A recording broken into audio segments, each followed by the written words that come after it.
all season finales are awful. Now, I think that there are three main reasons that all season finales are awful, and I hope that you start to understand this throughout my video. Okay, the number one reason is perceived storytelling flaws. I see this all the time. And perhaps the biggest one is timing. I don't really see that many finales that have timing issues, but for me, this is really, I think I've heard this from a lot of people, that one of the biggest timing errors in any of the series I watched was in My Little Pony Friendship is Magic, and the episode Keep Calm and Flutter On. The biggest issue with that is this guy goes from totally bad to maybe lying about being reformed, but at least acting reformed and apologizing. And it was really rushed because he goes from flooding the apple farm and then freezing all the water and basically making the apple farm a great big skating rink. And Fluttershy says, "Okay, I'm not going to be afraid anymore." He snaps his finger, it's all gone. I mean, it was really, really rushed.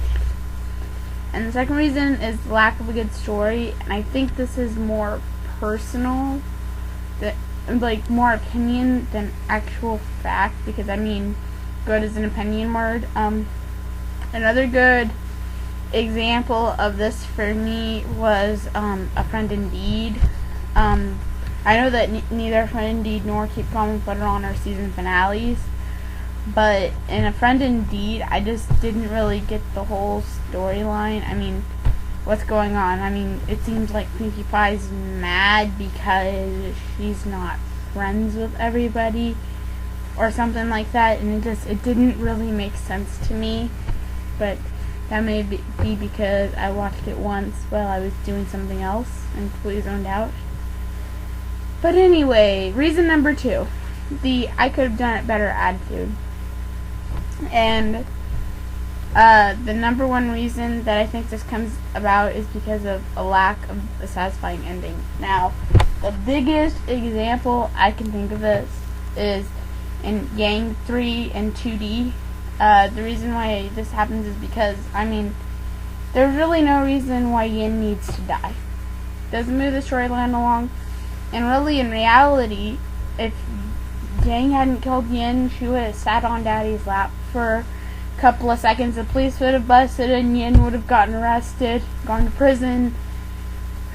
Yang would have testified against him, and then maybe in some magical world, Yang would have gotten sent to just regular psychiatric hospital and not a psychiatric prison.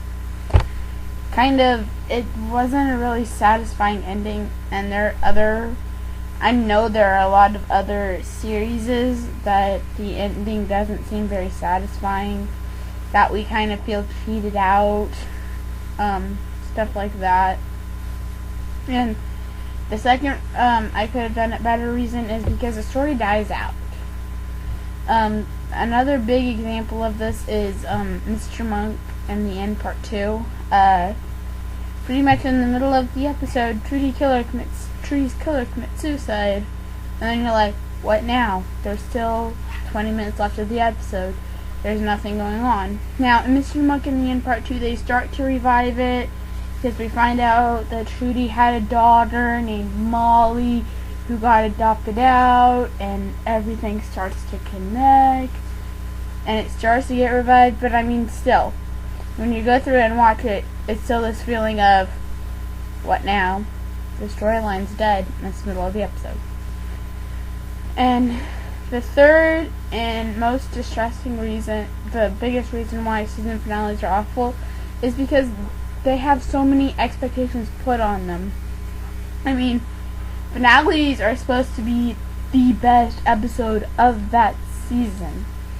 And when you watch a finale, if it's not exactly the way you thought it should end, it's kind of a disappointment. I mean, the first time I watched Mysterious Magical Cure, that's the name of it. It's an episode of My Little Pony. It's the season 3 finale. I was expecting this big whole shenanigan, and the entire episode being about Twilight becoming an alicorn. and then they throw in this kind of epic plot. Depends on who you ask. I think it was a pretty cool plot.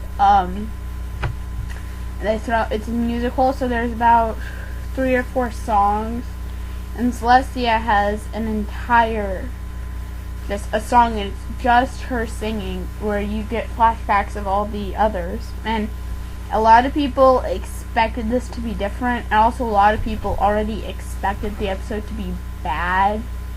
And from the expectations of either A, it being completely bad, or B, it being completely awesome, better than anything else you've ever seen, that really, really kills a finale. And this is the same reason why we think that pretty much every series premiere is awesome. It's because, every season premiere is awesome, because we think, oh yay, we get to watch a new episode of Psych. And it doesn't really matter how well put together the season premiere is. It's awesome because it means that now, every Wednesday night, you have something to do. And so, despite the lack of a really interesting storyline, or perhaps even a story being beat to death, you're so, oh, look at this awesome finale. This awesome opener. It's so epic. So just to wrap this up, I want to give a couple examples of my opinion of what a couple of good endings are. The first one is Mr. Monkey's Arm in Part 2, because there's a really satisfying ending. Sheriff Rollins gets captured. Everybody realizes Monk didn't do it. Monk automatically gets to go home, even though he escaped from jail. It gives us a tidbit into thinking, maybe the other will kill Trudy. Another one is My Little Pony Friendship is Magic, the best night ever, because it was just interesting. It was interesting to see how the main 6, they have all these great expectations and they don't happen, but in a way it kind of ties into the theme of this video. And finally we have Mysterious Magical Cure, which, as I said, it's interesting because it's a musical, because Twilight gets her wings, because Twilight becomes a total epic princess, because, well, I go on and on. There's a lot of reasons about why Mysterious Magical Cure was an interesting episode. I know there's probably a lot more that I'm forgetting about, a lot more finales that were somewhat satisfying. I would even put An Evening with Mr. Yang in this category of endings that are satisfying. Now, maybe they're not completely perfect. Maybe something could have been gone into a little bit more detail, Maybe they could have explained something a little bit better, but overall, still very good episodes. So, I will see you in my next video, and I just want to say that I know that this video comes out only a day after my Psych review on Yang, and I can't say they're going to come out every day, but pretty much whenever I, 1, get an idea to do a video, like what to be on, and 2, whenever I have time, because I have a very busy schedule in real life. I'm going to try to have these out as soon as possible, so like, comment, and subscribe. Alright, that's all. Bye.